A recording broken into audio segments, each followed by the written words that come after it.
How's it, guys? Welcome back to OrmsTV. Hi guys, welcome back to OrmsTV. Today we've got something brand new, the Nikon D780.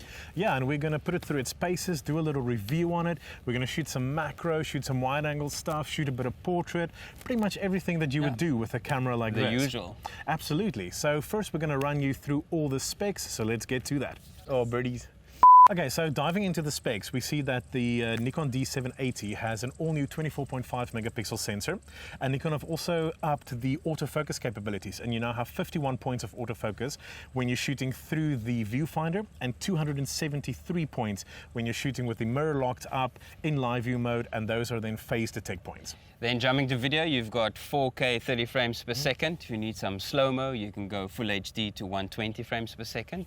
It's got Nikon's log system built in, and if you want uncompressed video, that'll be via HDMI out.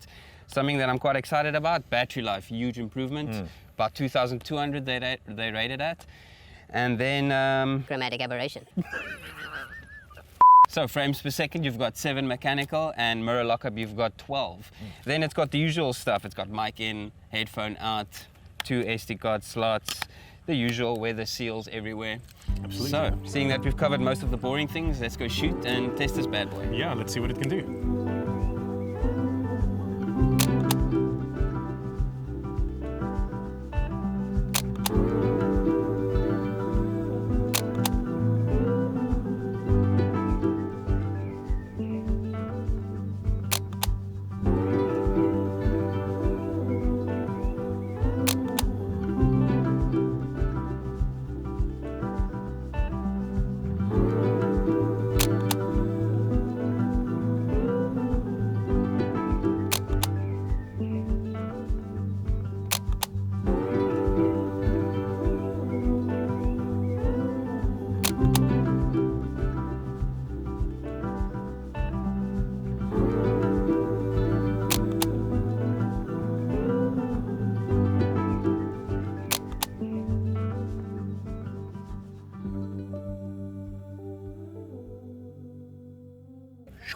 So as you guys can see, the photo quality is perfectly acceptable.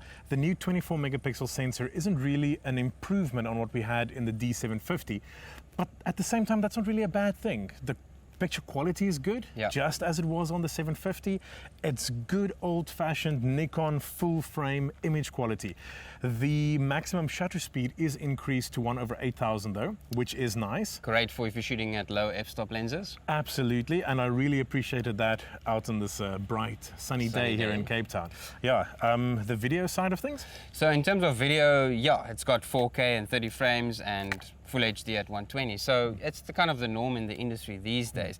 But what I do really like that Nikon has done is improve their autofocus on video. Huge bump up. Huge bump up. Face detection is a huge improvement. Eye detection is a huge improvement as well. So well done on Nikon for that one.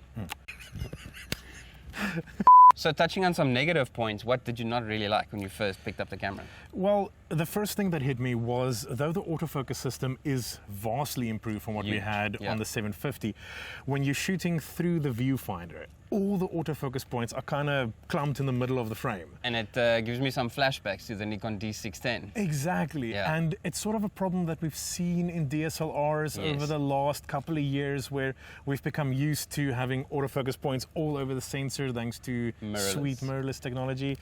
And unfortunately, in this, it feels a little bit exaggerated. It's really clumped together. Exactly, yeah. Yeah, the other thing that really hit me, especially when I was shooting stills, is how dark the LCD screen is. Yeah, when we were shooting here at the bottom, the sun was hitting it and I was actually struggling to see it. It was almost completely black. Exactly. So then you'll have to go to your trusty optical viewfinder. Yeah, but unfortunately, once you go optical viewfinder, you only have autofocus points in the middle of the frame. So it's not ideal, definitely a point that they can improve. One thing I did notice though, when I picked up the body, it definitely doesn't feel like a top-end pro body. Yeah. There is some little bit of a plasticky feel to it. Yes, it is magnesium alloy, but it does really feel a little bit plastic on the side. It's not quite what I expect from a camera in this price bracket. Correct, yeah. I wanted something a little bit more solid. I will give it to them though, the grip is nice and deep. Yes, it feels good. like a Nikon. It does really feel like a Nikon. Absolutely, all your menus are there, everything that you expect to be there is there. Chromatic aberration. So in conclusion, the Nikon D780 kind of does what we've seen from a lot of other manufacturers recently, where you kind of have this hybrid system in a DSLR. Definitely, it's sort of like a two-in-one, DSLR features and mirrorless features combined. Absolutely, kind of trying to give you the best of both worlds. Yes. But I can't help but feel that it kind of misses out on some key things. And in this unit specifically, I get what they're trying to do. They're trying to give you a lot of that video autofocus and stills quality performance that you get from the Z6. And they're trying to get it into a DSLR body. Exactly. And obviously appealing to people who maybe are not ready to jump into mirrorless yet. Exactly. I mean, this gives you a huge bump up in terms of battery life over a mirrorless camera. Yeah. So if you're a person that is not completely ready for mirrorless and you prefer the bigger bodies and the proper feel of a DSLR, this is definitely going to hit you in the right spot. Absolutely, especially if you are a Nikon user and you have a whole library of lenses. Exactly, yeah. This really could be the type of camera just to bridge that gap until you're ready to jump to mirrorless. Yeah, I mean, the biggest thing that I really liked about this body is the autofocus. We keep mentioning mirrors, but I've become so lazy with focusing. I'm so used to face detection these days. Yeah. And with the mirror lockup, the face detection on this is brilliant. It is good. It is very good, photo and video. So Absolutely. I definitely love that Nikon has improved that on this model. We will chromatic on this flea on my leg. Well guys, thank you very much for joining us for that review on the all-new Nikon D780. If you have any questions, comments or opinions, please leave them down below in the comment section. We love hearing from you guys. We read all the comments and we do reply.